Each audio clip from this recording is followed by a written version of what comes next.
Assalamu alaikum Maliens, on m'a bela de la donner à Fognana, Koningani, Assist National Kenaka, Gikuni, à clôturer, à comme religion Feneke, et Bagoubala ou Boraka, match fort. Il n'a fort qu'à fort, parti politique, mais faux, parti politique qui me flabore, Malikona, pour faire que Kuka Domoula, pour Chalemba, ou à temps. Au final, tu me l'as dit, il y a un fort, ou un parti politique, mais financier, ou au final, déterminé. Au final, tu me l'as dit, il transition, Kuka Djanga, Dame, Kalora, la Katabla, Sandrula. Au final, tu me l'as dit, ko de justice, ko final, la ko boy. Au final, tu me l'as dit, Cartinina, ko final, ko suspend. Au final, tu me l'as dit, ko yurugu mino ba anfi, ko kele to sugu bela gelena. Au final, tu me l'as dit, ko kanga kan bla bala ko asaka baraka ko ngala ngira officialisé. Mais là, on bakuru bala munu tara assise nationale la nia adoyi. Agacha yanda do bakuru ba de la ko fo nyana. Reste connecté même wole kana unyinga ubu akina ta fo, ulu efena akina ta muni re ko assister. Mbambara.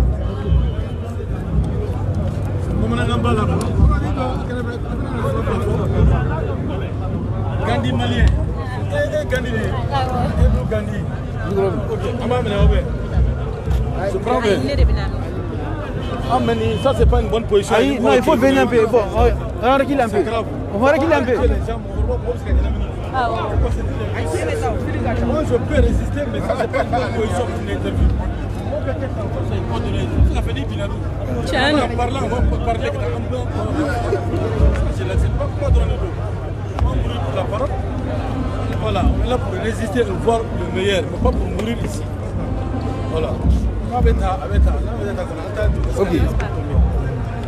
Wafu, atau orang jamu. Kena asas nasional jangan hari ini fakir. Sekarang on prend tout ça avec toi, tu prends. Ok. Gandhi. Comment vas-tu?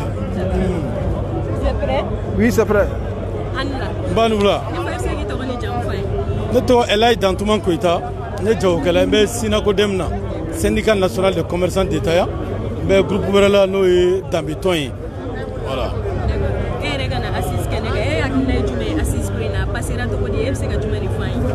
Bon, je sais que mon frère, on y sodiara. On est assis, à Damne do, Galado, Dorala, mais Kadam le Kuna Kanase Bima. On est assis, on est entouraya. Bon, résolution Kalanasi, ça faut air clé.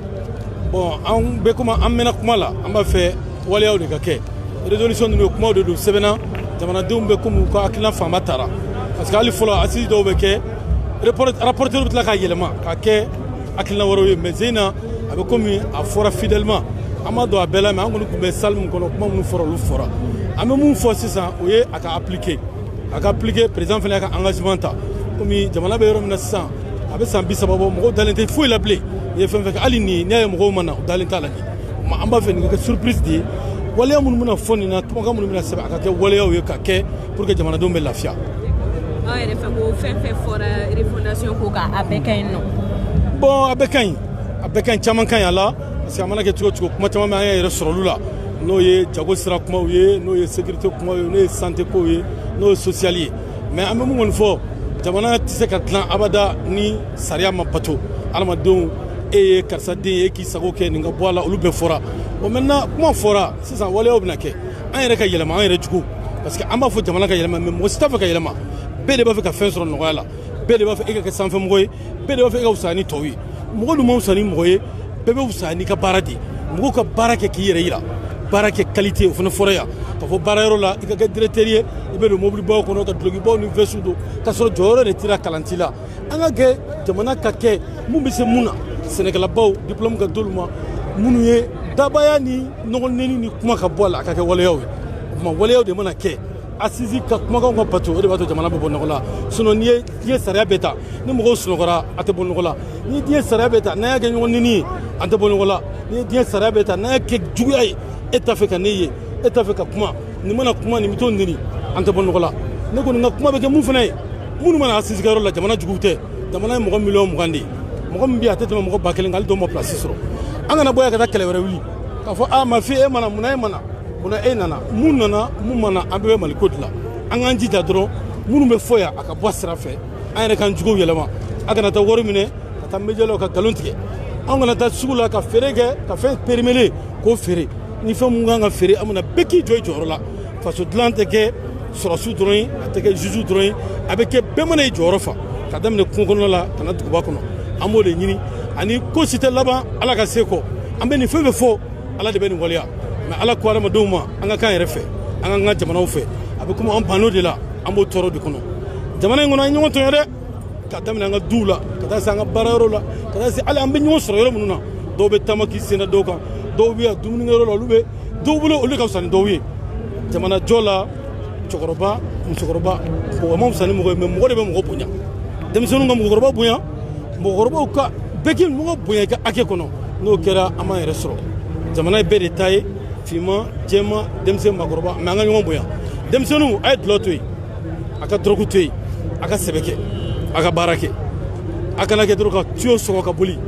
baaraw bɛ yen minnu bɛ mɔgɔ balo ka sɔrɔ i ma taa mɔgɔ faga ka moto minnu ye moto dilan u ye moto dilan de an ka nafa n'a ye mais moto nana yan an y'a kɛ ka taa ɲɔgɔn tan ka ɲɔgɔn faga ani ka taa ɲɔgɔn faga ka bɔ olu bɛɛ ye refondation ye dɛ a ye ɲɔgɔn accuser a ka ɲɔgɔn bila sira ɲuman kan. Ne fa u y'a jira k'a fɔ ko parti politique bɛ Mali kɔnɔ yan a ka tɛ u y'a jira k'a fɔ parti politique bɛ Mali kɔnɔ a ye parti politique maa 200 bɔ ou bien 200 ɲɔgɔn mais maintenant u y'a fɔ ko k'a dɔgɔya k'a cayalenba ko a kɛ 10 ye yala e bɛ mun de fɔ hakilina in kan. o kɛnɛ ne ma da ni fɛn bɛ diya ne ye k'o bɔ parce que ne ye mun fɔ kuma kɔnɔ juguya ani an t'a to ɲɔgɔn ta la o de ye parti caya ni parti sigira e ye président ye trésorier bɛ k'i den ye ou bien muso aw de b'a wari dun ni wari kow nana don a la hakilinaw bɛ bɔ a la sinon ni jamana jɔ don ani baara an yalala an ye jamanaw ye mɔgɔ miliyari bɛ yɔrɔ minnu na o bɛnna o bɛnbaliya in dɛ o de nana ni jamana in kɛlɛ ni jamana in dislocation ye o bɛnbaliya in bɛ partout la cogo min na a bɛ an ka société civile la i b'a sɔrɔ ne bɛ sugu de kɔnɔ association joli bɛ yen an ka bi hali sini ni wulila RCPCw dicogo ka yɛlɛma i bɛ tɔn sɔrɔ Mali la yan a sigira dɔrɔn i muso n'i den a tɛ tɛmɛ mɔgɔ 5 kan ni financement dɔ nana ministre dɔ ka mɔgɔ ye a b'o profiter a b'o ta tɔn yɛrɛ bɛ bɔ yen u k'a kɛ ni a ma fɔ bɛɛ k'i ka tɔn sigi maa ye fara ɲɔgɔn kan dans le même but a ka baara kɛ o ma parti ta ɲi o diyara ne ye ne bɛ parti la parce que bɛɛ bɛ parti dɔ la mais parti ko kɔni et puis u ye kuma dɔ fɔ e ka voter ka kɛ i bɛ MPR la i ka taa député la sini RPM mana fanga la i ka b'o la est ce que o yɛrɛ ye hɔrɔnya ye wa i taara sira mun fɛ i bɛ mɔgɔ de ye yan sa yan i b'a ɲininka mon frère o y'a sɔrɔ i y'a tɔgɔ don ka parti dɔ tɔgɔ sɛbɛn a tɔgɔ kɔnɔ i b'a ɲininka a b'a k'ale t'o la bilen o tɛ danbe ni hɔrɔnya ye hali ni bɛ bɔ i nomina ka kɛ élu la k'i kɛ maire ye ou bien député parti i bɛ jɔ o élection de ka ban i ka bɔ o fana kɛra reclamation la vraiment olu diyara anw ye an bɛ ala deli an k'an jija ka baara kɛ jago gɛlɛyaw b'a la place kow b'a la gɛlɛyaw b'a la dédouanement kow b'a la gɛlɛyaw b'a la impôt kow b'a la u ka nɔgɔya don olu la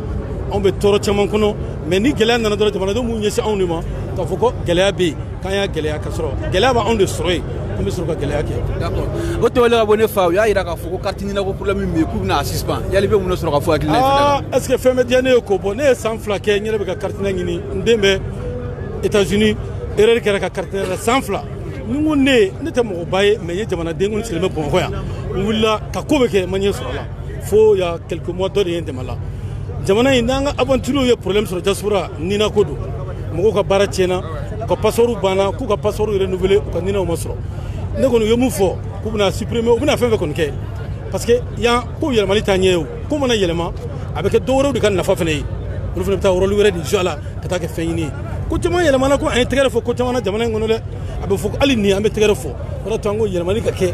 ni nina yɛlɛmana a ka yɛlɛma a ka kɛ tiɲɛ kan ka mɔgɔw enrôler ko enregistrer ni mun ka carte mun ye o ka bɔ ka d'o ma mais i ka enrôler don i tɔgɔ bɛ yen i bɛ taa i t'i ka papier sɔrɔ olu de y'a problème ye o sinon ni jamana in décision ko don a bɛ san 30 fɔ décision baw taara dɛ sɛnɛko kan bagan marako kan i bɛ télé la i bɛ dɔw lajɛ i bɛ nisɔndiya i tɛ sunɔgɔ su fɛ mais i t'a dɔn ko application mana se i b'a sɔrɔ k'a fɔ kuma mun fɔra ani mun bɛ kɛ o tɛ kelen ye mun bɛ fɔ ani mun bɛ kelen o de tɛ kɛ o tuma o de ka bɔ yen kuma minnu bɛ fɔ olu ka waleya. an fa o y'a jira tuguni k'a fɔ ko transition ko k'a daminɛ kalo 6 ka taga san 5 la ko ka se ka prolonger i bɛ mun de sɔrɔ ka fɔ hakilina kan. bon ne kɔni ne man da don transition ka kalo 6 ni san 5 la ne ka transition ye Mali de ye ne ka transition ye yɛlɛmali de ye comme an bɛ san 30 bɔ multipartisme na a fɔra ko olu ma se an jigi bɛ k'a fɔ transition bɛ se ka yɛlɛmali kɛ ne kɔni bolo wagati ka d'u ma u bɛ se ka ko yɛlɛma wagati min na n'o bɛ bɛn mun ma o ka kɛ mais a kana kɛ transition ye ka taa tuguni kɔrɔlen ye i kana ni muso dɔgɔnin ye i kana ni terikɛ k'olu bila a place la olu fana kana wari dun daminɛ an ka segin a kɔrɔlen ma ne ka transition ye mun ye minnu bɛ yen bi ka dugawu k'u ye ala k'u dɛmɛ u ka se k'an bɔ nin dingɛ kɔnɔ n'u bɛ bɛn wagati min ma pour que kɛlɛ ka ban jamana kɔnɔ n'u bɛ bɛn wagati min kɔnɔ an ka se ka sogo kilo sɔrɔ 200 n'u bɛ bɛn wagati min ma an ka se ka sɛ sɔrɔ jamana in kɔnɔ 150 ka taa don an ka denbayaw kɔnɔ n'u bɛ bɛn wagati min kan an ka se ka furakɛ ni banana bi dɔgɔtɔrɔ i bɛ to i ka sa so kɔnɔ o da ka dilan ka taa dɔgɔtɔrɔso la i tɛ se ka furakɛ jamana min bɛ san 60 foyi ma nɔgɔ a kɔnɔ courant tɛ se ka sara ji tɛ se ka sara anw ye commerçant d'État ye mais an bɛ mɔgɔw dɔn minnu tun b'a fɛ ka usines jɔ yan ka n'an dɛmɛ n'u nana n'u taara courant ɲininkali kɛ u b'u ka kasaw ta ka taa n'u courant sera ka nɔgɔya ka ji nɔgɔya tile b'an fɛ u bɛ Mali yɔrɔ bɛɛ la o ka se ka production kɛ jamana ka se ka yiriwa o y'an ka hakilina dɔ ye. Merci Nefa. Merci bon.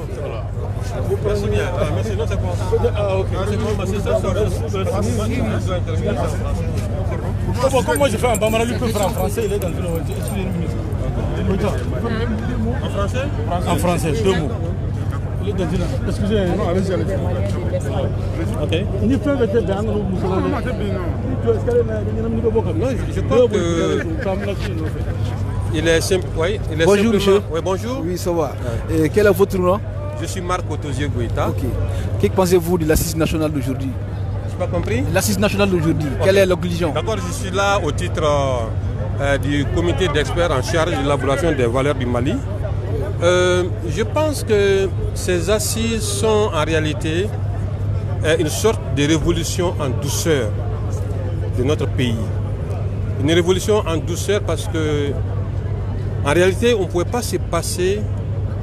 à faire l'économie d'une révolution dans ce pays, vu tout ce qui s'est passé. Parce que nous avons raté trop de virages. Et ce qui fait que si nous réussissons à nous asseoir, ce qui n'était pas très évident comme ça a été dit, parce qu'il y a eu trop de plaies. Et des plaies très profondes. Mais Dieu soit remercié parce qu'il a ramolli le cœur, il a soigné les esprits pour qu'on puisse se retrouver. Et ce qui est sorti vraiment de ces assises traduit la grandeur, la gloire de l'État malien, du Mali tout court. Et ça nous fait remonter à ce que nous savons faire comme les phénix, du temps de Sundiata, du temps de Kankou Moussa, où nous étions ce qui était, alors que les autres n'étaient pas, comme quelqu'un aime à le dire. Et j'ai bon espoir que ces assises consacrent le nouveau départ du Mali, le vrai. Celui qui fera de nous un peuple qui compte dans les girons des nations. Un peuple qui prend toute sa place, qui se fait respecter, qui contamine. Et on dira avec le Mali que le dernier est devenu le premier. J'en ai la conviction. Mais il faut que des hommes et des femmes qui sont prêts à se sacrifier pour ce pays soient ceux-là qui passent devant. J'ai l'habitude de dire qu'un chef de l'État qui n'est pas prêt à aller au sacrifice suprême n'est pas digne de diriger ce pays. On a besoin d'hommes et de femmes qui sont engagés, qui s'oublient, qui sont dans une abnégation jusqu'à se refuser soi-même. Parce que disait quelqu'un, la vie d'un homme est infiniment très petite face au dessein d'un peuple. Face au ciel que nous ayons des femmes et des hommes sincères, prêts à s'engager et à travailler de façon altruiste pour que ce pays continue de régner et de rayonner. Merci beaucoup. Okay, merci. Merci. La région de Bouni. S'il vous plaît. Merci beaucoup. Je vais passer juste. Allez-y. Oui.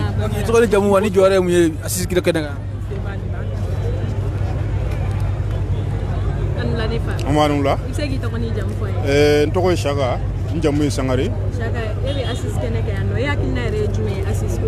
D'abord, Mbora Bouni, je fais partie de la délégation de la région, de la nouvelle région de Bouni. Puis Aniso Djalem Kanaka. Parce que Dieu merci depuis un an après l'ouverture du discours du président, on a thématique traité. Alhamdulillah, on a hakilina fait ta, nos propositions, nos recommandations. Dieu merci. an yɛrɛ bɔra sisan k'a lajɛ clôture la a bɛɛ taara en compte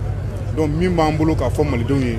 malidenw an ka sabali an ka don da kelen fɛ an ka bɔ da kelen fɛ anw ma foyi sɔrɔ diɲɛ kɔnɔ ni Mali kelen tɛ foyi fana t'an bolo ni Mali kelen tɛ wa an tɛna fɛn sɔrɔ ni Mali kelen fana tɛ donc an ka sabali an ka bɔ dusukolo la an k'an bolo di ɲɔgɔn ma bolokɛni den kelen tɛ bɛlɛ ta dɛ kɔnɔkulu jɛlen de bɛ bi fɔ o ye fɔlɔ filanan ye jumɛn k'a fɔ transition ye Mali bɛ degun o degun kɔnɔ hakɛ an b'o de degun kɔnɔ Mali bɛ gɛlɛya o gɛlɛya kɔnɔ an bɛ hakɛ gɛlɛya de kɔnɔ le peuple opprimé transition k'a lajɛ yɛlɛma min bɛ fɔlen a ka kɛ a kana kɛ fɔndala ye mais a ka kɛ acte ye acte ka poser a ka ca Ala fɛ min b'u dusukun na n'u y'a lawaleya hakili bɛ Mali kura min na a bɛ k'o ye et pour terminer k'a fɔ Assimi ye lors de la prise de contact avec le CNJ national il a si bien dit que s'il échoue c'est toute une jeunesse malienne qui a échoué a k'i da k'i hakili latigɛ nous sommes prêts à l'accompagner nous toujours an t'a bila mɔgɔ ye parce que assise min kɛra an bɛ se k'a fɔ a kɛra une nouvelle génération de parce que Mali kɔrɔ min bɛ fɔlen an hakili la o hakilinan kɔrɔ de banna an bɛna kura de daminɛ sisan et Dieu merci n'an ye bolo di ɲɔgɔn ma donc je pense que on aura un Mali meilleur je vous remercie. 2 minutes,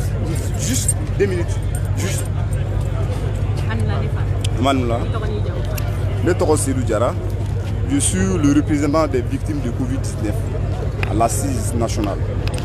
On a fait la phase communale, la phase régionale. Nous sommes actuellement à la phase nationale.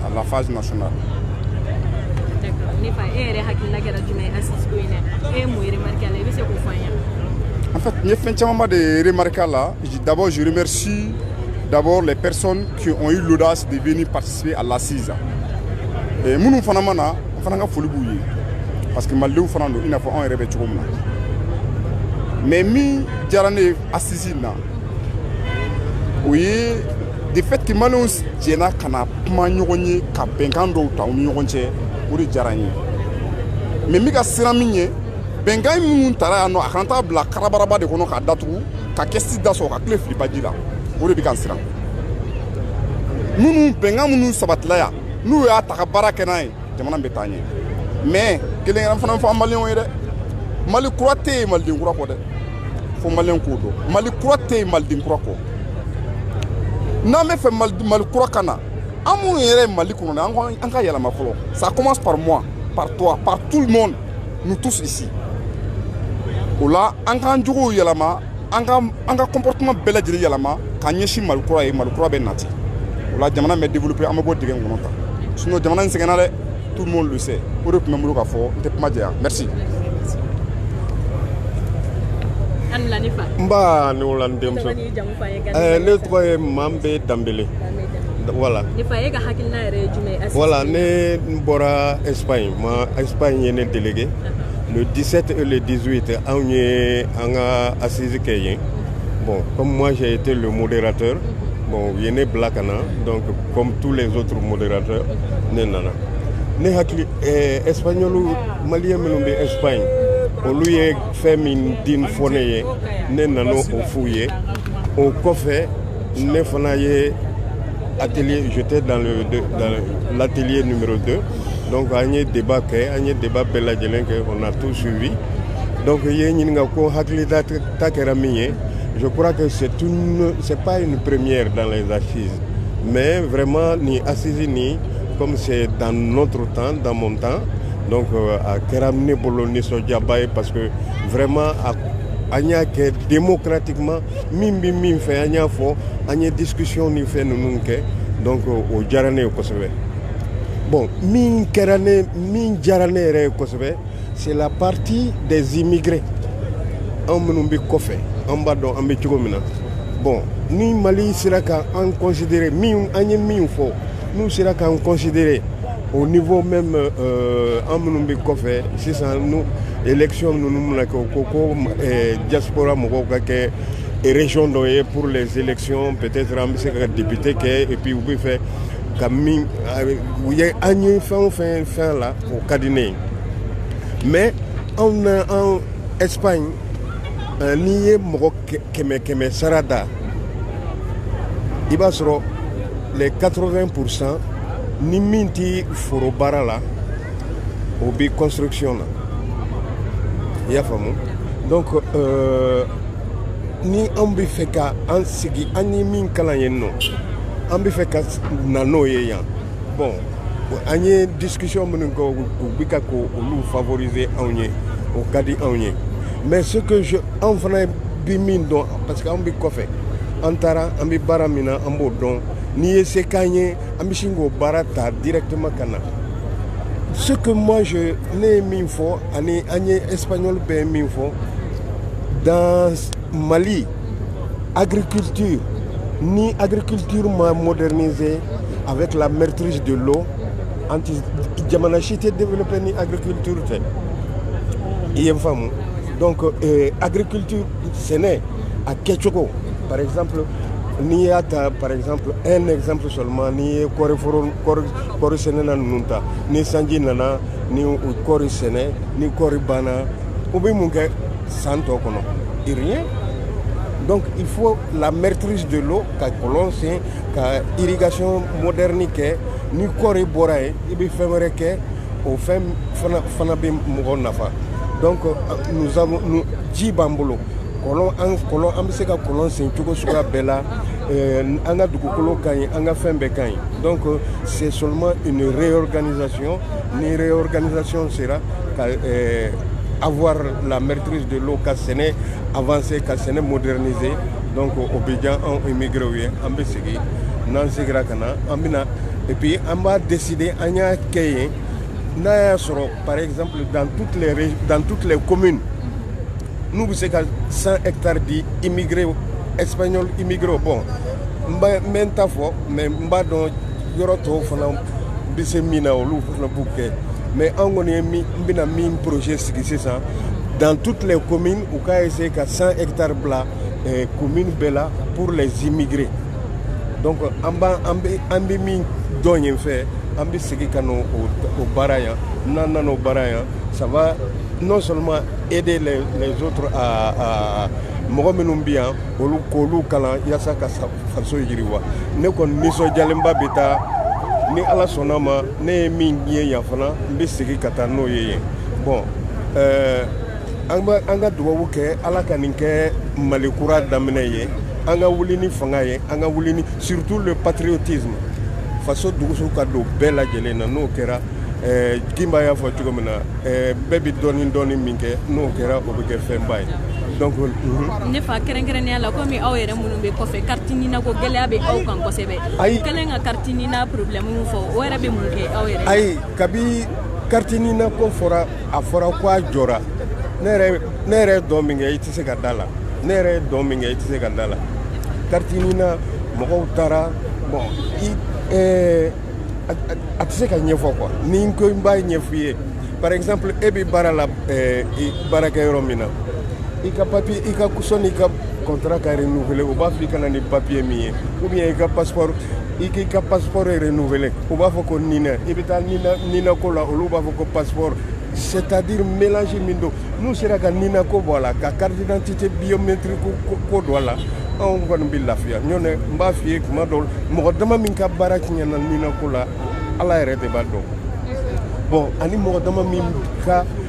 furu sara n yɛrɛ bɛ mɔgɔ dama min dɔn minnu ka furu sara ani minnu ka baara tiɲɛna nina ko la ala yɛrɛ de b'a dɔn donc ni administration bɛ se ka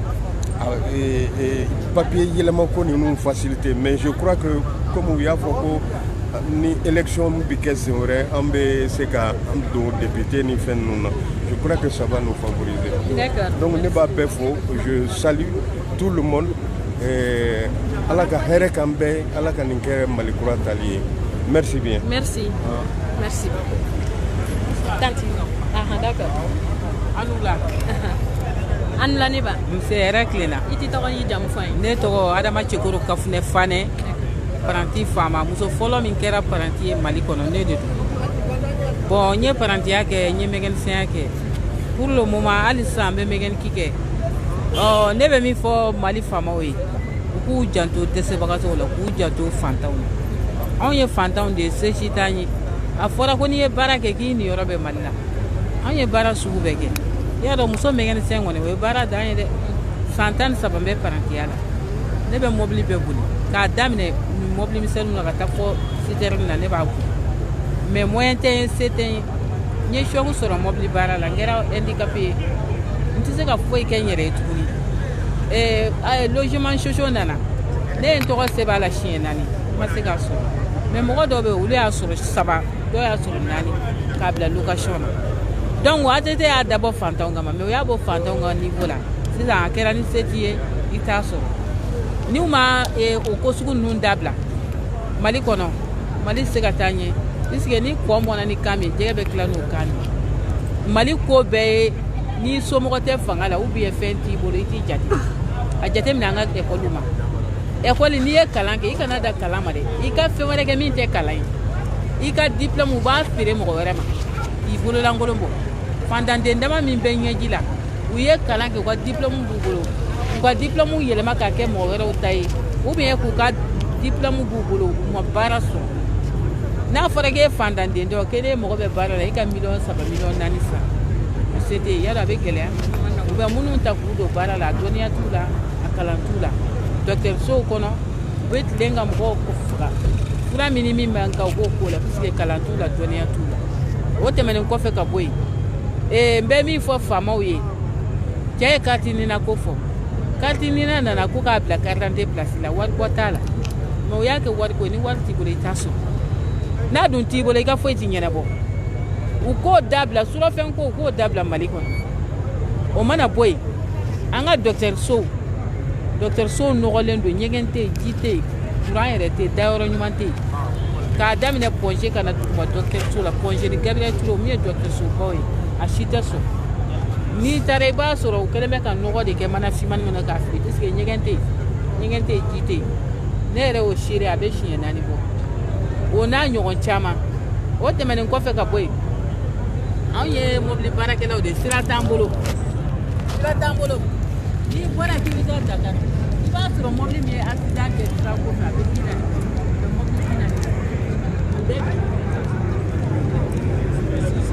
Maliyɛnw wala dɔnniya k'a fɔ an bɛ assise nationale kɛnɛ kan bi tun y'a don laban ye o y'a communication ni fɛnw bɛɛ kɛ bi an bɛna an da don dɔw la k'a walawala.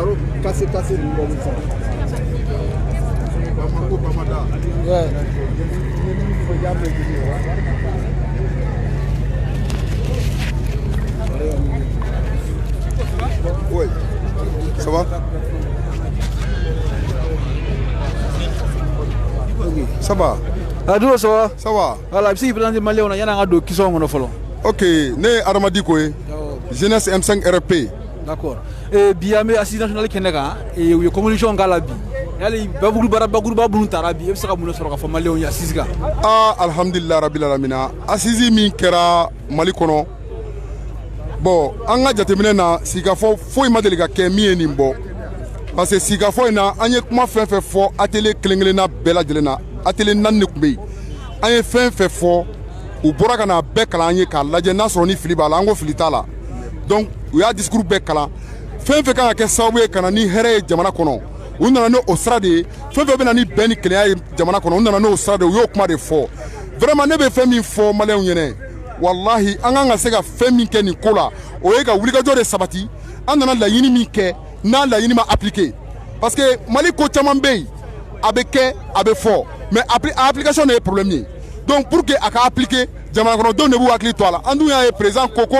ni a ko banna ale bɛ commission dɔ sigi sen kan joona joona min b'a to ni application a bɛ se ka kɛ jamana kɔnɔdenw bɛ se k'u yɛrɛ sɔrɔ cogoya min na parce que n'i y'a jateminɛ u taara an ka burusi kɔnɔ dugu la ka bɔ o la ka na région na ka na capitale la yan an bɛɛ nana jɛn k'a kɛ yan bɛɛ yɛrɛ ɲɛ bɛ jama la ni ɲɔgɔnna sigikafɔ ma deli ka kɛ an ka laɲini tun ye mɔgɔ 1000 ka na mais an nana yɛrɛ sɔrɔ fo mɔgɔ 1500 mɔgɔ 1600 dɔw yɛrɛ tɛ ka da kelen fɔ a la salle fara fo ka mɔgɔw jɔ kɛnɛ ma donc ne bɛ mun ɲini maliyɛnw fɛ an ka kan ka jamana fɛ an ka jamana kanu mɔgɔninfin n'i kɛra i ka jamana fɛ ka jamana kanu i bɛ sɔn fɛn bɛɛ ma i ka jamana ye i bɛ sɔn ka fɛn bɛɛ to i ka jamana ta la donc gɛlɛya min bɛ maliyɛn kan bi an ka kan ka jamana fɛ. D'accord, u y'a yira k'a fɔ ko parti politique bɛ Mali kɔnɔ a bɛ parti politique kɛmɛ 2 kɔ bɔ u y'a yira hali sen na k'a fɔ ko parti politique ko k'a dɔgɔya k'a cayalenba ko k'a kɛ 10 ye min minnu sɔrɔ fo hakilina ye. Bon olu yɛrɛ ye 10 de fɔ sinon anw ko k'a kɛ 2 ou bien 3 de ye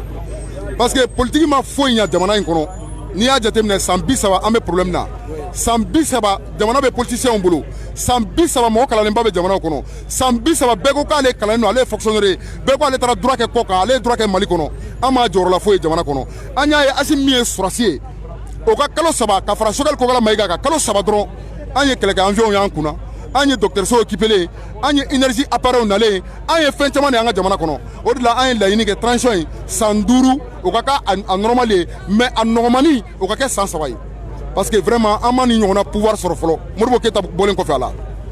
O y'a yira tuguni k'a fɔ ko wari min bɛ di parti politique minnu na k'u financer k'o wari ko in k'o fana jateminɛ. An y'o de fɔ wari fu kana ta ka di mɔgɔ si ma ten jamana kɔnɔ k'a kɛ ni mɔgɔ min ye mankan ci dɔrɔn wari fu bɛ ta ka d'o ma ni mɔgɔ min ye mankan ci wari fu bɛ ta ka d'o ma n'i y'a jateminɛ wari fu min bɛ ta ka di parti politique ma Assimi ma forage 100 sen a sigilen santé ya forage 100 ka ji di yɔrɔw la o tuma minnu tun bɛ yen san 7 u bɛ ka kulonkɛ kɛ miliyari la 1230 miliyari o taara min 1230 miliyari an yɛrɛ y'o kuma fɔ an ka sisi kɔnɔ n ko 1230 miliyari u kana ni o ye pour que u ka se ka kɛ ka baara dɔ kɛ jamana kɔnɔ parce que o wari dira de ko ka sɔrɔsiw ka armement sanga d'u ma k'u dɛmɛ an ma avion ye an ma blindé ye an ma char ye an ma foyi foyi ye mais ni transition kalo 3 ka se kalo 4 ma an ye fɛn min y'an ɲɛna an b'o dɔn donc n'an ye san 3 yɛrɛ di ninnu ma wallahi Mali bɛ bɔ nɔgɔ la Mali kɛlɛ bɛ ban. O fana tɛmɛlen ka bɔ o y'a yira k'a fɔ ko carte d'identité problème depuis a suspend i bɛ mun sɔrɔ a ko bon carte d'identité ko kun kan ka jɔ parce que carte d'identité ko a dabɔra min kama Mali kɔnɔ a ma k'o ye normalement Mali carte d'identité kan ka dilan Mali yɛrɛ de kɔnɔ n'i y'a jateminɛ n ka saki kɔnɔ a carte dɔ bɛ yan ouvrier bɛ carte ta ni mécanicien b'a ta ne taara ka taa carte ta tile 1 dɔrɔn donc ani carte d'identité position bɛɛ ye kelen Malien bɛ se ka fɛn bɛɛ kɛ ni an ka vignette ta ka jateminɛ an ka vignette bɛ dilan Mali kɔnɔ yan de mun na u t'an ka carte an ka carte d'identité n'an ka passeport dilanni to an yɛrɛ bolo i ka taa jɔ ka wari sara dɔrɔn 30 minutes i k'i ka pièce sɔrɔ i ka identifier donc n'an ma bɔ nin système ninnu kɔnɔ an tɛ lafiya ko ye a bɛ dɔw hakili la ko Faransi de ye an ka ala ye walima Macron de ye ala ye ala wɛrɛ t'an na o kɔ an tɛ se ka k'an yɛrɛ ye alors ala ye Mali da a ma Faransi lajɛ o donc Malien yɛrɛ ka fisa Mali ka fisa ka tɛmɛ Faransi ka siɲɛ 100 donc n'an y'o dɔn Malien la an tɛ nata mɔgɔ wɛrɛ nɔfɛ quoi. D'accord, fɛnɛ tɛmɛlen ka bɔ yen u y'a yira k'a fɔ ko an yɛrɛ ka kan ko k'o don ba la ko ka baara kɛ i bɛ mun de sɔrɔ ka fɔ hakilina. N terikɛ e kunkolo falen don an ka kuma ninnu na dɛ parce que a b'i b'a fɔ hali n'e ma Sisi participer vraiment i y'a kow lamɛn ka ɲa an y'a fɔ ko k'an ka kalan kɛ bamanankan na n'i y'an ka ekɔlisow ta ka jateminɛ denmisɛnnin b'a daminɛ prémarande fo 10e a bɛ taa ka taa fɔ ko toto tire nama nama tire toto ou bien la tête la lanne la pipe ou bien la n t'a dɔn n b'a f'i ye cogo min na quoi a b'o dɔrɔn de kalan a tɛ foyi kalan espérance t'a la o le de an ka taa to manamana kalan fu su ninnu na mun na an tɛ ala minɛ k'an ka kan kalan an ka bamanankan na kan kalantɔ ka tila ka menuisiers bila ekɔliso kɔnɔ ka soudeurs bila ekɔliso kɔnɔ ka mécaniciens bila ekɔliso kɔnɔ ka denmisɛnninw kalan mécanique la u bɛ tila san 2 san 3 dɔrɔn i b'a sɔrɔ a kalannen don a ye kodɔn an ka tabiyaw la en même temps a bɛ se ka baara kɛ donc ale ka laɲini ye pour que k'an ka kan ba don ba la yɛrɛ yɛrɛ an ka bamanankan ka don ba la an ka wari ka yɛlɛma an ka kan yɛrɛ ta ye an ka fɛn min bɛ bɔ an ka jamana kɔnɔ n'o ye an ka dugu jukɔrɔ nafolow ye an ka se k'olu exploiter an yɛrɛ ye o de y'an ka laɲini ye. d'accord o fana tɛmɛlen ka bɔ yen u y'a yira k'a fɔ Haut Cour de justice n'ale bɛ k'a fɔ ko ka ministres ni présidents ni députés ka kiiri kɛ ko k'o fɛn jɛngɛ ka bɔ k'o supprimer ka bɔ ko ta ka se ka baara kɛ ko ka sariyaba yɛrɛ to an ka kiiri bolo i bɛ mun sɔrɔ ka fɔ hakilina fana. bon Haute Cour de justice an ma deli k'a ye k'a ye mɔgɔ minɛ fɔlɔ n'a tun bɛ mɔgɔ minɛ a tun bɛ IBK fɔlɔ de minɛ n'a tun bɛ mɔgɔ minɛ a tun bɛ Boubou Cissé minɛ Boubou Cissé ni IBK ani Karim yɛrɛ bɛ diɲɛ ko kan u y'an ka nafolo ta k'a halaki jɔn ye Haute Cour de justice ko kuma mɛn donc u ka kiiri to an ka juges bolo ka juges bila condition ɲɛnama na ka juges bila u ka gérer kuranɛ kan ka juges bila u ka se ka u ka ɲɛnamaya sɔrɔ nɔgɔya kɔnɔna na min b'a to u bɛ kiiri ɲuman tigɛ jamana kɔnɔ ne ye jamana in jateminɛ kiirikolontigɛ a ye dadigi kɛ jamana in na dɛ ala yɛrɛ de ye Mali kɛ jamana ye jamana barikalen don a tɛ tun sinon hakɛla ko minnu bɛ yen kiiri bunakun kan n'a lawaleyala Mali kɔnɔ Mali bɛ tun. Kumakan laban min bɛ ne bolo vraiment ne bɛ médiaw fo parce que an yɛrɛ ye fɛn fɛn daminɛ an ka kɛlɛ in kɔnɔna na M5 kɔnɔna na an y'a ye vidéoman o yɛrɛ fisara ka tɛmɛ an ka télésow kan olu de kɛra sababu ye ka fɛn bɛɛ lajɛlen kɛ pour que k'an ka kow lase sanfɛ an bɛ laɲini min fana k'an ka ɲɛmɔgɔw fɛ n'u ye fɛn o fɛn ta u ka se ka bɛɛ dɛmɛ i ka hakɛ la an da sera erekalew ka yɔrɔ ma an da sera polisiw ni gendarmew ka yɔrɔ ma an ko polisiw ni erekalew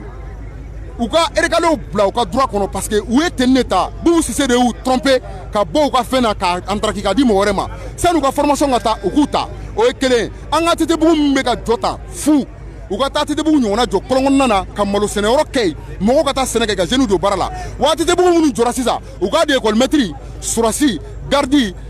pompier polisi c'est à dire tenitigilakaw quoi ani école maître parce que n'i y'a jateminɛ ni an ka école maître ninnu ka dimi kun bɔ nin ko ninnu natɔ bɛ dɛ normalement à chaque recrutement ATBugu ko la u ka kan ka quota dɔ de ta ninnu na fɔlɔ parce que ninnu de ka ko ka gɛlɛn n'i y'an ka tentigiw jateminɛ vraiment olu bɛ bɔ ka t'u ka diɲɛlatigɛ sacré yɔrɔ wɛrɛ la ka anw sécuriser mais u ka denw tɛ ka se ka kalan ɲɛnama yɛrɛ sɔrɔ u ka denw tɛ ka se ka éducation ɲɛnama sɔrɔ ka sababu kɛ luwanse ko problème ye donc n'u bɛ du dɔ kɔnɔ o bɛ fisaya o ma donc o tɛmɛnen kɔfɛ n bɛ maliyɛn bɛɛ fo ka média fo u ka aw yɛrɛ fana ka quota dɔ labila aw ye parce que aw ye sɛgɛn min kɛ kɛlɛ in na bɛɛ b'a dɔn an tun mana boli carré kɔnɔ aw de bɛ boli an nɔfɛ ka taa an ka kumakanw hakilina min b'an na k'a lase o kɛra sababu ye ka belebeleba bɔ IBK ka fanga na donc an b'a ɲini an ka ɲɛmɔgɔw fɛ u ka se ka dɛmɛ don minnu bɛ baara in kɛ ka ɲa k'u encadrer ka se ka papier d'u ma mun b'u yamaruya u ka baara kɛ donc o de tun bɛ ne fɛ assalamu alaikum n bɛ bɛɛ fo assise kɛra a ɲɛna mɔgɔw bɔra assise kɛra réussite ye diɲɛ bɛɛ y'a ye wassalamu alaikum merci.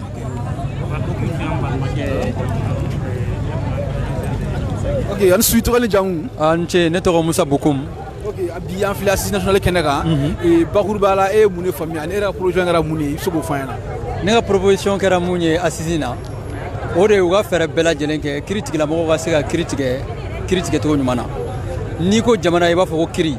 Mali kura min bɛ k'a fɔ a tɛ se ka taa kiiri kɔ ɔ kiiri fana tɛ se ka ɲa kiiri tigilaw kɔ bon walasa kiiri ka ɲa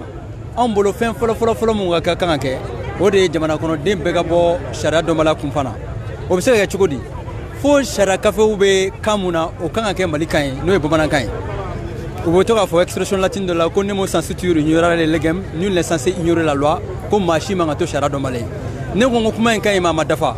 maa si man ka to sariya dɔnbali ye o k'a sɔrɔ sariya bɛ kan na i bɛ kan mun mɛn donc sariya ka na an ka kanw na walasa maliden bɛɛ ka a dɔn sariya ye mun ye a filanan ye mun ye kiiri tigɛlaw u ka sugandi a kana kɛ dɔrɔn ko mɔgɔ dɔ bɛ yen ka da jɔyɔrɔ kama ka da somɔgɔ jɔyɔrɔ kama ka kɛ kiiritigɛla ye f'an k'a dɔn k'a fɔ ko kiiriko ye fɛn dɔ ye maa mana kɛ sariya dɔnba ŋana ye ka se degré la cogo cogo n'a sɔrɔ a tigilamɔgɔ tɛ danayamɔgɔ ye a tigilamɔgɔ ka maa janya ka bɔ kiiriko la ka d'a kan kiiri ye fɛn min ye a ka gɛlɛn kojugu an bɛ fɛn filanan min fana fɔ an ka dɔn an ka sifilakaw caman bɛ yen minnu ye sariya kalan kɛ bi u y'a kɛ diɲɛ seleke naani bɛɛ lajɛlen na u seginna ka na Mali jamana na nka an b'a dɔn k'a fɔ ko kiiri baara yɔrɔw walima kiiri baara cakɛdaw o datugulen don bi a bɛ san damadama bɔ notariat concours tɛ ka kɛ a bɛ san damadama bɔ magistrature concours tɛ ka kɛ an b'a dɔn baro lasɔrɔli a ka gɛlɛn donc an b'a fɔ u ka fɛɛrɛ bɛɛ lajɛlen kɛ cogo min na malidenw bɛɛ la fusamanci lahɔrɔnya ladiriya sira fɛ ani seko ni dɔnko sira fɛ olu ka gɛrɛ kiiriko la donc ne ka proposition kɛra kiiriko de ka don ba la sariya ka na bamanankan na. Merci beaucoup. Dɛrɛ. Ana ta fɔlɔ ajo donc ana monsieur le maire fɛ yen fɔlɔ. Ouais, d'accord.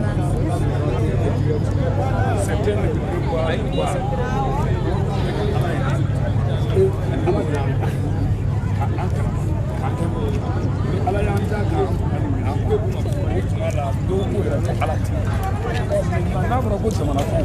dɔw fana bolo jamana kana dilan ka ɲɛ dɔw b'a fɛ a ka to a kɔrɔlen na o de ka don an b'o mɔgɔw deli ala kama kira kama an k'an jija jamana in ka kɛ jamanaba ye jamana in k'a ka souveraineté retrouver an ka bɔ jɔnyajugu kɔnɔ an kana to mɔgɔ wɛrɛ bolo o kumaw bɛɛ de bɔlen bɛ ka da mais kuma min b'a kɔnɔ k'a yira bɛɛ lajɛlen na n'a ka gɛlɛn kosɛbɛ ni nin bɛɛ fɔra kɔ ko nin bɛ kɛ cogo di daluya jumɛn bɛ ta ka nin ko ninnu na waleya nin bɛ kɛ cogo di parce que forum kɛra o sɛbɛn dalen bɛ tiroir kɔnɔ u y'a fɔ min ma conférence nationale ko an bɛɛ ka don terrain kɔnɔ o sɛbɛn dalen bɛ tiroir kɔnɔ an ye denni kɛ yan dialogue national inclusive o sɛbɛn dalen bɛ tiroir kɔnɔ n'o bɛɛ lajɛlen bɔra ka synthèse ko kan ka tila k'a ta mali dugu dɔgɔmaninw fo dugu kumabaw ka na se fo bamakɔ yan bi ka hakilina jagabɔ kɛ an ka bɛn ko kan walasa an ka jamana bɛ se ka bɔ degun kɔnɔ jamanadenw kana faga bilen. o yɔrɔ la jigiya jumɛn bɛ yɛrɛ résolution la waleyali. waleyali jigiya min b'an ye o ye Asimi Goyita ale kɛlen bɛ bi komi an fana ka Soma Sankaraw n'a y'i jija ka o ko in dun ba la a bɛ waleya n dalen b'a la ka tigɛ a kan ale ni a ka cɛdenw u bɛna u fɛnw na waleya parce que o de ko Mali ko jɔyɔrɔ ko to olu ta ye n'u ye u bɛ k'o waleya yira an na dɔɔni dɔɔni n'o sɛbɛntiyara an kɔni bolo comité de suivi min kan ka kɛ an fɛn fɛn filɛ nin ye nin ko ɲɛfɔ in na tantɔ comité de suivi k'a sɔrɔ anw b'a kɔnɔ ka ko kɔlɔsi kɛ walasa sɛbɛn min fɔra ko k'a kɛ chronogramme sur chronogramme a ka ta a da fɛ c'est-à-dire n'a fɔra ko min kan ka kɛ tuma min o ka k'o tuma n'o kɛra o b'a yira an na ko a ni nin sɛbɛn fura gabe na saba tɔ si tɛ o kɔni o diyara an ye kosɛbɛ o bɛnna an ma. d'accord monsieur le maire u y'a yira k'a fɔ ko parti politique bɛ Mali kɔnɔ k'a bɛ parti politique 200 ni kɔ bɔ k'u y'a yira k'a fɔ parti politique bɛ Mali kɔnɔ les partis politiques oui les partis politiques 200 bɔ voilà ko maintenant sisan ko k'a dɔgɔya k'a cayalenba ko k'a dan tan na hakilina ye mun y'o kan. bon ne yɛrɛ bolo parti politique ka kɛ saba de ye ɲɔgɔn tɛ. saba parce que an bɛ diɲɛ jamanaba fɛn fɛn kɔnɔ ne ye Allemagne kɛ ka Lisbonne kɛ ka France kɛ nin jamana fɛn fɛn kɔnɔ ni si ka parti politique tɛ Mali ta nombre cela sous-entend d'abord que anw ta kɛra walankatani n'a fɔra ko k'a la caya nin sugu a ma fɔ 220 a mana tɛmɛ nin kan a bɛ kɛ jamu bɛɛ n'a ka parti ye. Oh, parti Gatla, tu n'as pas de siège dans les 703 communes du Mali. Avant le découpage. Il faut que tu sois représenté dans les 6 communes de Bamako et plus les autres communes du Mali. Il faut que tu aies la carte politique. Carte politique est mouillée. Comité Nani Bibolo, carte comme ça. Au lieu de faire la langue, on va sous-section. Sous-section, on va faire la langue, on va section. Section fara la ɲɔgɔn kan o kɛra bureau exécutif ye o tuma so jɔli bɛ daminɛ ni petit miiri ye wa ka tɔli da wa k'i tilen san ni dugujɛ o de bɛ ka kɛ Mali la ne mana kɛ ministre ye sisan dɔrɔn ne bɛ parti créer ne ye association jigi a président ye n bɛ n yɛlɛma sisan ka kɛ parti politique ye ni n bɛ aw ka tɔn na n bɛ b'o la sisan ka parti politique créer donc il faut qu'on puisse moraliser la création et puis les critères de la création des partis politiques dans notre pays o bɛ yen maintenant n'i kɛra parti ye il faut faire valoir tes devoirs dans ce pays. La formation des militantes et les militants, en tant que participer à parti kumaba in sita ke nyaro dogmani nunu kɔni des partis en miniature c'est-à-dire a dɔw bɛ comme Igasaki a dɔw bɛ siège yɛrɛ t'u la donc c'est au moment des élections qu'on entend leur nom qu'on arrête ça en réalité c'est pour cela on a dit de réduire depuis à la base dans les communales on a dit la phase communale les gens disent 5 d'autres disent 4. Maintenant, nous avons nous adopté nous. Tant que ça, en réalité, tant que ça, parce que nous avons tant que ça, Halubeka Mangamichi, nous avons fait qu'au cadre des partis politiques, ou tes partis politiques tambo, ou tes tambo, je défie quiconque nous avons sauvé tambo. Ils ne veulent pas 10 partis politiques. Donc, mais Halubeka Mgo papa, après quoi, il y a quand même flâné Mougaï. Kɛmɛ fila ni mugan ni hali ni 30 bɔr'o la o a tɔ kɛmɛ ni kɔ o man ca ni aw ye hali n'u tɛ yen a bɛ fɔ olu bɛɛ ma ko parti politique nous demandons au ministère de l'administration de moraliser et de voir au moins les critères de création de partis à travers leurs compétences. D'accord. Au lieu de créer comme ça. Ok. Au fait, tɛmɛlen ka bɔ o y'a yira k'a fɔ ko transition kɔnɔ ko k'a prolonger k'a daminɛ 6 mois la ka taa 5 ans na i bɛ mun sɔrɔ fo hakilina in fana kan. Bon. Donc, il y a 7 ans, avec les gens de la diaspora, 7 ans, mais en gros, nous avons 7 ans, 7 ans au dépassé là, en transition, c'est un truc transitoire. Fin de périodique. Maintenant, nous avons fait, nous avons là, nous avons fait, quand on a fait de matériel, on a fait Sanduru nina avora ko n'an ye Sanduru kɛ an ni mun bɛ jɛrɛ la n'u y'a fɔ k'u bɛ to ka an gosi an kuncɛ olu bɛ se ka dɔ bɔ a la ka bɛn hakɛ dɔ ma mais an kɔni y'an table Sanduru kan ni Sanduru kɛra ka Mali jiko ɲɛnabɔ Sanduru ka kɛ ka sɛnɛkɛko ɲɛnabɔ Sanduru ka kɛ ka ekɔlisoko ɲɛnabɔ fɛn fɛn bɛ kɛnɛya tu ka bɛɛ lajɛlen ɲɛnabɔ a b'a ye sisan min mana na o kɔfɛ i b'a ta transition mɔgɔw ka dabada ma. D'accord. Au final, tu m'as dit que il y a des problèmes. Pourquoi il y a des problèmes? Il y a des cardinaux éliminés. Ou bien cardinaux fabriqués mal là. Un cardinal avec en France. Avec la transporter Canada. Now ya la colonie téléspectateurs ni téléspectatrices. Motembi na be cardinaux yi sur la fekela. Beta coefficient individuel. Pourquoi? Ces coefficients individuels là ne sont pas comme on appelle conservables. Attention, fusil individuel, mais papier derrière. Au papier, nous avons dit que ça avec bien. Donc, vraiment, fin de fin, ni Mali yɛrɛ bɛ se ka hakilina sɔrɔ ka cogo sɔrɔ Asimi Goïta i n'i ka jɛkulu nin transition kɔnɔ n'aw sera k'o waleya malidenw yɛrɛ ka se k'u ka carte nina dilan yan n'an y'an ta dilan yan o bɛ dɔɔnin bɔ an ka degun na dɔɔnin carte nina a ye tiɲɛli kɛ farajɛla fan caman mɔgɔ dɔw ka école tiɲɛna kama mɔgɔ dɔw tɛ sɔrɔla kama degun b'u kan o ye degun dan ye maintenant ni carte nina ko jɔra pendant cette période là o tɛ tare ye yan maintenant an ka yɛrɛ ka sɛbɛn mun b'an bolo les cartes biométriques a n'an ka carte d'identité kɔrɔw n'an ka passeport olu ka don ba la o bɛɛ tɛ jamanaden kelen ye wa ne ye Sidi Lamini ye Sidi Lamini bɛ n ka passeport kan Sidi Lamini bɛ n ka carte nina kan Sidi Lamini bɛ n ka fɛn wɛrɛ kan a bɛ mun wɛrɛ ɲini bilen donc k'a fɔ nin tun kɛra de ko ka anw identifier k'an hakɛ dɔn a tuma la an badenw siranna ko n'i y'an hakɛ dɔn ko an bɛ se ka retrouver hali n'an ye tiɲɛli kɛ an bɛ retrouver mais sisan a faamuyara o n'a faamuyara Mali yɛrɛ ka mansini ɲini a n'a fɛn ninnu an k'a sigi an bara ou bien an k'a sigi jamana wɛrɛ kɔnɔ k'a ta ka na n'a ye o dagarana ni faransi ta ye dɛ. D'accord. Carte nina suspendu a diyara ne ye. Ok o fana tɛmɛlen ka bɔ yen o ma caman y'a jira fana k'a fɔ ko an yɛrɛ ka kan k'an k'o bila ba la ko ka baara kɛ n'an ka jamana kɔnɔ. Bɛɛ mun sɔrɔ ka ko fana kan. An ka kan ne b'a fɛ a ka don ekɔliso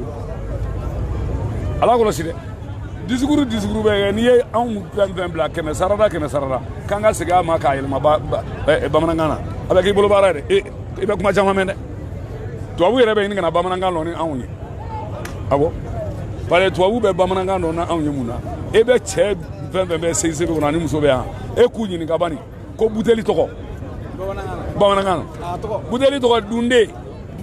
dunde mais a lajɛ e b'a mɛn jɔn na ko buteli ye tubabukan de ye bouteille donc hali ni dɔw ko n bɛna n ta fɔ bamanankan na a bɛ tubabukan don a rɔ donc k'an ka kan kalan o ka kɛ hali n'a ma kɛ officiel ye u ka anglais kɛ officiel ye ka français bɔ officiel ya la parce que anglais ka officiel ya o dagala mɔgɔ caman de la parce que c'est la langue la plus parlée dans le monde comprenez ne bɛ taa jamana dɔ kɔnɔ il faut que i ka anglais de fɔ pour que i ka achat kɛ vous comprenez i tɛ se k'olu ka kan dɔn i n'u bɛ se ka sanni feere kɛ o de la aw bɛ se ka essence o de la mais le français out a tɛ yen. D'accord o fana tɛmɛlen ka bɔ yen u ko ko haute cour de justice olu ka baara min bɛnnen bɛ ministre ni an ka député olu ka fɛnw ma ko k'o fana bɔ yen k'o tɛ baara la. Nabasi o ma deli ka baara kɛ o a kun fɔlɔ tun ye Ɲangi de ye Ɲangi a ye jɔn size a delila ka ministre dɔ mɛn size a delila ka président jumɛn size n karamɔgɔ a fɔra ko ATT bɛ na ka bɔ Dakar ko bɛ size a kɛra wa ATT yɛrɛ nana o mana o kunbɛn ko waliju an ka tɛmɛ o kan o kɔfɛ min nana o kɔfɛ l'ancien président de l'Assemblée nationale Sidibé u y'o fana ta k'o bila ale cour de justice kunna ce n'est fait que c'est la caisse de résonance c'était la caisse de résonance c'est-à-dire a tun budget bɛ à peu près 1 milliard u y'a gonfler ka taa fo 6 milliards la on ne connaît même pas les membres président nommé dans le couloir et IBK a son retour dit que quoi il a signé allez le nommer ka Kamisa nommé ka tila ka mɔgɔ wɛrɛ fana nommé a kɔ nin bɛɛ kɛra haute cour de justice nafa si t'a la dɔ wɛrɛ fana bɛ yen o fila bɛ yen u bɛ ka baara suguya kelen kɛ conseil économique social culturel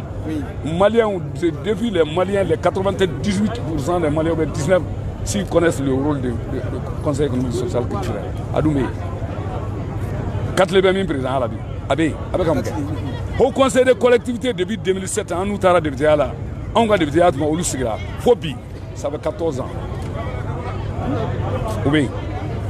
olu tɛ b'u nɔgɔ olu fana ka rôle ye jumɛn ye il y a une confusion de rôle entre conseil économique social culturel et le u b'a fɔ min la le haut conseil des collectivités nafa jumɛn bɛ nin na sisan jamana kelen kɔnɔ bon cour constitutionnelle fana ye institution dɔ ye c'est une institution qui est la résonance des caisses o de don waridugu siraw n'o tɛ cour constitutionnelle ka fɛn ka bɔsi ka dɔ di organisme ma a fisayara koyi parce que a fɔra quand il donne le résultat même après les différentes requêtes cour constitutionnelle mana min fɔ a bɛ kɛra a bɛ hakɛ to a bɛ kɛ komi ala y'a fɔ ça c'est pas bon hein les neuf là a neuf ye jɔn ye assemblée propose 3 président de la république propose 3 autre propose 3 au 9 ni président de la république mankan ma bon n'a ye parce que il y a un dysfonctionnement de la démocratie dans notre pays député mankan k'i tugu ministre kɔ gouvernement kɔ non le député a le droit de contrôler a bɛ fɔ de ma ko l'action gouvernementale nos députés ne le font pas député b'a fɔ de ko ministre e b'a fɛ n ka jumɛn fɔ dɛ c'est ce qui est grave c'est pour cela le président appartient les 6 appartiennent au président ni ala ma jɔ ni président ko min ka passer députation na présidentielle là avec oui. En Europe, la Cour constitutionnelle a un rôle joué pleinement et elle est indépendante quoi. Elle n'a pas besoin de quelqu'un. Mais elle est nommée. Elle veut que mon foyer le gros. Connaît ça. Elle est nommée. Député Nyamgo Mumbala. Au fond, elle est nommée. Député Nyamgo est né comme moi. Voici. Le problème de la Cour constitutionnelle de notre pays, les 9 sages. C'est un problème. Donc, bi, moi, la Cour constitutionnelle Nyamgo est là. C'est le chef de cabinet couronné. Parce que c'est la politique qui nous a dit, mon cher. Nous connaissons tout ça là. Mais mi m'a donné. Au table là, donné un rôle là. Faut mi t'a donné. Au fond, mal là. Donc, nos bédables là, avec les refondations. D'accord. Magala wana ka dimale on bela jelema. Oui, on met bela jelem fou. Mi nanao. Mi manao. Autorité de la transition. Autorité d'attente. Fin de la Kajamana Mara. Anga foli bébé. Karamgo mi nanao, karamgo manao. Anga foli bébé. Moi mi a se mwa kono koro bamako kono kana kan mi manao. Anga foli bébé. Mais maliko de do. Ame maliko. Anga jamana kuma de da. Notre patrie. Donc namanga jamana kuma la. Amanga ka votu ni daele nembe. Kwanga do. Nte na mko teke mine kaka do.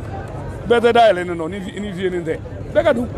C'est ce qu'on a demandé. Mais nous maison. Ou ba to ye bololo sanfé. Ou ba ye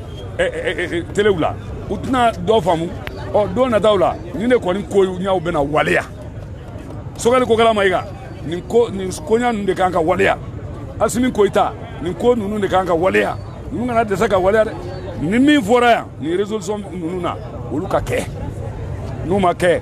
avec comme to gringa do min kera taula. Nous on met que cada tiroir comme ala kan kisuma. Ala kan kisuma to bala salam. Merci beaucoup. Wale amala donner ka fa yana ni kuna ye assist na